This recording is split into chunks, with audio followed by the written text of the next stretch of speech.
So I've just taken the Rocket 3 out for a couple of hours. I had such good fun with it. And then I saw the old T120 and I just said to them, I was like, do you mind if I have a quick go on one of them again? Because it's been about 2 years since I sold my one off, and I haven't ridden one since. And I really just wanted to try one out again, to be honest, to see what they were like, to get that old feeling back. And do you know what? My heart was absolutely sold on that Rocket 3 of like, oh, do you know what, in the future get one of them as a second bike or something. But I tell you what, you get onto one of these Bonnevilles and they're just such an elegant bike, and you forget just how much fun they are, and it's just fantastic. It's just as a British, it's just a fantastic British biker. Like, this is what you want. Like, that right there is what you want. Okay, it's not the fastest thing in the world, but it is plenty fast for what it is. And it's just a gorgeous looking bike. Like, absolutely, it's just gorgeous. You look at it, you think, what a stunning British bike. I do love them. So yeah, you have a go on one of them ones, and then you turn around and go, oh, actually, would I rather get one of these instead? That was brilliant, don't get me wrong, the Rocket 3 was brilliant, but I tell you what, yeah, so we're going to take this out for another little test ride. I'm going to see how we get on with this thing, because it is a beautiful bike. And to be honest, just sat in it for a little while, I was like, wow, do you know what, I completely forgot just how much of a lovely bike this is. It's just brilliant. You get onto it, it's not the biggest bike in the world, but I tell you what, it doesn't need to be. It's nimble, it's light, it's just fantastic for roads like these. Like, this is what you want, actually, really. I love that Rocket, but just listening to that engine poodle along, you're just enjoying the ride. Stuff like this is just, you just love it. Oh, if you had all the money in the world, you could have one of every bike, wouldn't you? You'd enjoy it. But it's really bringing back a lot of memories from when I used to ride mine now, and just how good of a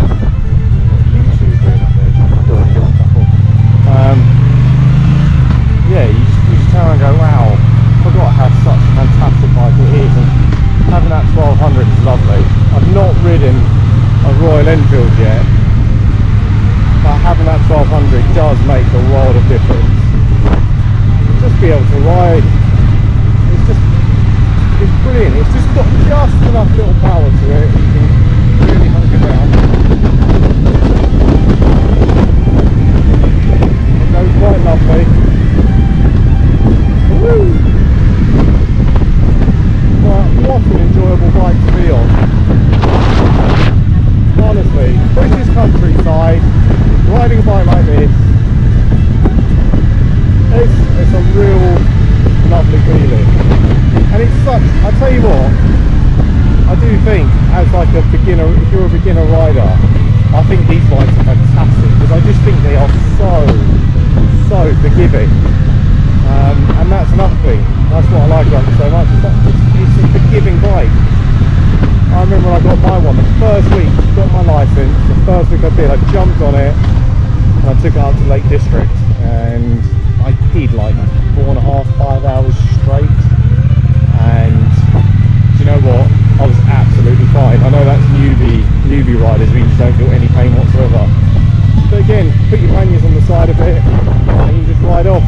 And it is a brilliant little bike for touring. It is actually a little fantastic little bike for touring. Maybe a nicer, bigger screen for doing the motorways, but it is a fantastic bike. You do ride it, and you just forget how lovely this bike is. Listening to that little hurdle at the back of it, that little rumble is just brilliant. And they're so comfortable. I tell you what, they are such a comfortable bike. Honestly. It's a shame they've gone up to as much as they are. When I bought mine, I think I got it at about 10.5. And I think they're now at 11.5 or 12, something like that. And they've just gone up that little bit too, I think it is too much for one of these sort of bikes. I love them, but yeah, if you could pick one of these up second hand for like 7 or 8 as a beginner bike, absolutely fantastic. It's just, what more would you want? I mean, this road that I'm riding on is actually atrocious to ride on. It's so bumpy and all over the place. But I'll tell you what, I'm sitting here and I'm actually sitting in comfort, and I'm thoroughly enjoying myself on it. It's just a lovely bike to ride, guys. I just think anybody, especially if you're a young man who's like 21, 22, if you're something that sort of that age, and you're a little bit smaller of frame, this bike would be phenomenal for you to ride. Yeah, brilliant. Just love riding it. Woo! Fantastic. I'll tell you what, it does. This bike is just, it's so forgiving. I think that's what it comes down to. This bike is just so forgiving onto your body as you're riding along. I'm sitting in real comfort, if I'm honest. This road is bad, but wonderful little bike. Fantastic, just for taking it out, spend a couple of hours. I had so much fun with that rocket, but I'll be honest, I get on one of these and I think, you know what, I love that rocket was fun, but you know what, this is just, there's something special about those. They really are a special little bike. And that sound in the back,